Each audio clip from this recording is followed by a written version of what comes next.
Bismillahirrahmanirrahim. Alhamdulillahirrabbilalamin. Wassalatu wassalamu ala asyrafil anbiya wal mursalin wa ala alihi wa sahbihi ajma'in. Assalamualaikum warahmatullahi wabarakatuh. Alhamdulillah, apa khabar semua? InsyaAllah semuanya berada di dalam keadaan sihat walafiat ya. Walaupun berada di rumah, insyaAllah kita sama-sama meneruskan sesi pengajaran dan pembelajaran kita insyaAllah ya. Jadi sebelum itu Ustazah perkenalkan dahulu nama diri Ustazah, iaitu nama Ustazah Juwita binti Hamzah, telah mengajar di SMK Seri Tualang ini lebih kurang hampir 10 tahun. InsyaAllah akan mengajar anak-anak tingkatan 1 dengan subjek pendidikan Islam di kelas 1 KWZ, dan untuk kelas lain insyaAllah Ustaz dan Ustazah yang lain ya. Walau bagaimanapun video ini Ustazah nak kongsikan juga kepada kelas-kelas lain sebab ini adalah video pengenalan bagi subjek pendidikan Islam bagi khusus untuk pelajar tingkatan 1. Okey. Baik. Seterusnya kita pergi kepada apa buku yang kita nak gunakan. Okey. Yang pertama, ini adalah rujukan yang pertama bagi para pelajar, itu buku teks pendidikan Islam tingkatan 1 KSSM. InsyaAllah buku teks ini pelajar akan dapat semasa pemberian buku teks nanti. Jadi gunakanlah sepenuhnya buku teks ni dalam sesi pengajaran kita, walaupun kita belajar secara alamaya ataupun PDPR, ataupun nanti kalau diizinkan Allah kita akan bersemuka di dalam kelas insyaAllah. Kita doakan bersama-sama ya. Next, satu lagi, sebuah lagi buku yang perlu pelajar gunakan atau pelajar perlu ada ialah modul lengkap inovasi pendidikan Islam tingkatan 1 KSSM. Ni buku warna hijau ni, dengan harganya ialah sebanyak RM10 sahaja. Tetapi buku ini lengkap. Apa yang terkandung dalam buku ini? Yang pertama, para pelajar tak perlu lagi untuk menyediakan nota sebab Ustazah dah sediakan nota di dalamnya, mengandungi nota lengkap. Yang kedua, mengandungi ayat hafazan, di mana ayat hafazan ini pelajar perlu hafaz dan sediakan bagaimana cara menghafaznya. Yang ketiga, telah disediakan juga pentaksiran bilik darjah, iaitu PBD secara terancang. Okey, dan yang keempat, soalan objektif, soalan subjektif, aktiviti PAK 21. Walaupun kita tidak berada di dalam kelas, aktiviti PAK 21 ni juga masih lagi boleh terus dijalankan walaupun kita berada di alam maya ya, belajar di alam maya insyaAllah. Dan seterusnya akhirnya adalah latihan jawi. Okey, baik. Seterusnya pengenalan. Okey, dalam subjek pendidikan Islam nanti para pelajar akan belajar sebanyak 6 bidang. Bidang pertama ialah bidang Al-Quran, bidang kedua adalah bidang hadis, bidang ketiga bidang akidah, bidang keempat bidang fiqh, bidang kelima bidang sirah, bidang keenam bidang akhlak Islamiah ya. So ada 6 bidang yang akan anak-anak pelajar akan belajar sepanjang tempoh 1 tahun ini insyaAllah. Dan seterusnya kita tengok setiap bidang itu ya. Bagi bidang Al-Quran terdapat 9 topik yang terkandung dalam bidang Al-Quran. Okey, daripada pelajaran pertama sehinggalah pelajaran yang ke-9. Okey, inilah tajuk-tajuk yang akan para pelajar belajar. Dan terdapat dalam bidang Al-Quran ini terdapat 4 tajuk, yang 5 tajuk ataupun 5 ayat hafazan yang perlu anak-anak pelajar menghafaznya. Next, seterusnya. Okey, bagi bidang hadis ada 3 topik pelajar, iaitu daripada pelajaran 10 hingga pelajaran ke-12.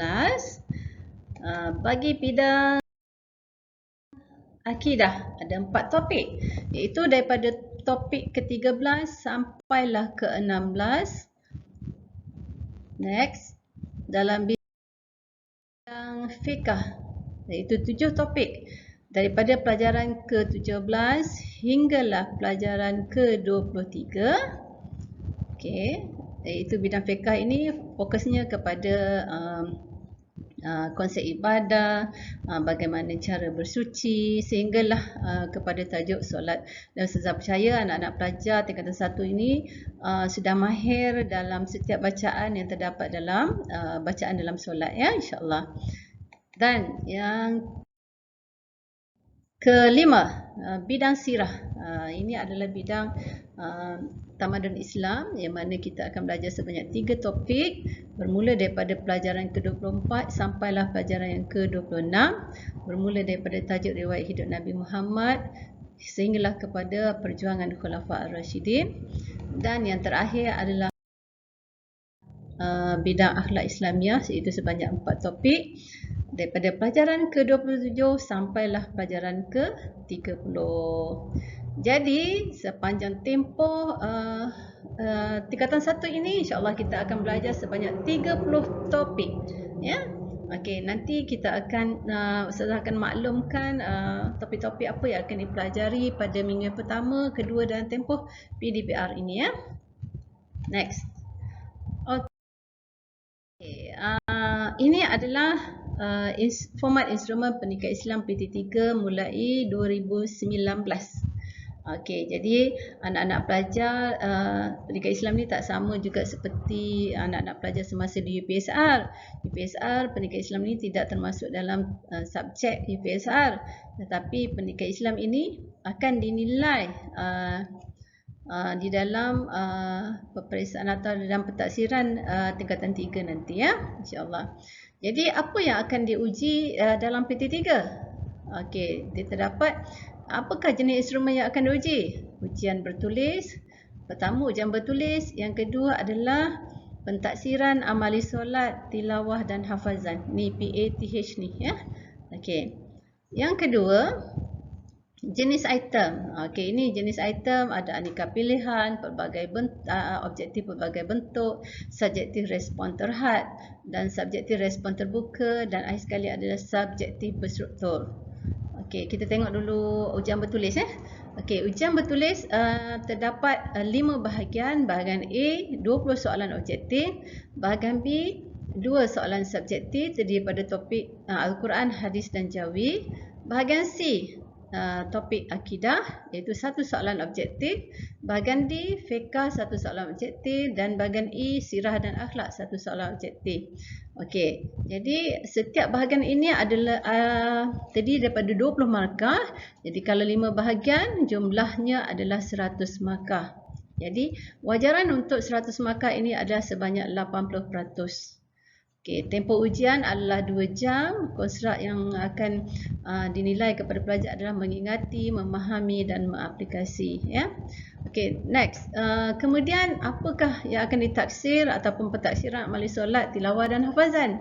Ini berbentuk pada ujian amali. 100 markah juga, tapi wajaran sebanyak 20%. Jadi 80 bagi kertas bagi ujian bertulis, 20 markah bagi ujian amali, ya. Tetapi ujian amali ini hanya dilakukan kepada ketika pelajar berada di tingkatan 3, ya. Jadi apa yang dinilai lebih kepada kemahiran tilawah dan kemahiran fardu ain. Okey. Pentaksiran bilik belajar. Apa dia pentaksiran bilik belajar? Okey, nanti bila tengok dalam modul lengkap inovasi nanti, para pelajar akan dapati bagaimana pelajar dinilai ketika berada di bilik belajar lah. Tengok apa kemajuan yang guru akan dapati yang dapat dinilai kepada setiap diri pelajar. Kalau tak kita berada dalam bilik belajar pun guru akan menilai secara maya berdasarkan kepada latihan yang diberikan kepada guru. Maknanya guru telah beri latihan pada pelajar bagaimana pelajar menjawab soalan latihan ataupun kemudian bagaimana pelajar berkomunikasi dengan guru ketika di alam maya, kan. Jadi pentaksiran yang dilakukan ada sebanyak tiga jenis pentaksiran, iaitu pentaksiran secara lisan, pentaksiran secara bertulis dan pentaksiran secara pemerhatian. Pemerhatian ni mungkin ketika Google Meet, mungkin guru dapat perhatikan pelajar ketika berada di situasi semasa kita berada di pembelajaran secara alam maya. Okey. PBD itu akan diberikan tahap penguasaan daripada tahap 1 sampailah ke tahap 6 berdasarkan rubrik ini, ya. Rubrik bagi ini yang Ustazah tunjukkan ni adalah secara keseluruhannya, dan nota untuk tahap penguasaan ini juga ada Ustazah selitkan di dalam buku modul nota lengkap inovasi yang berharga RM10 tu, ya. Okey, untuk itu saja Ustazah pengenalan bagi mata pelajaran pendidikan Islam KSSM bagi tingkatan 1. Sekian, wabillahi taufiq wal hidayah. Wassalamualaikum warahmatullahi wabarakatuh.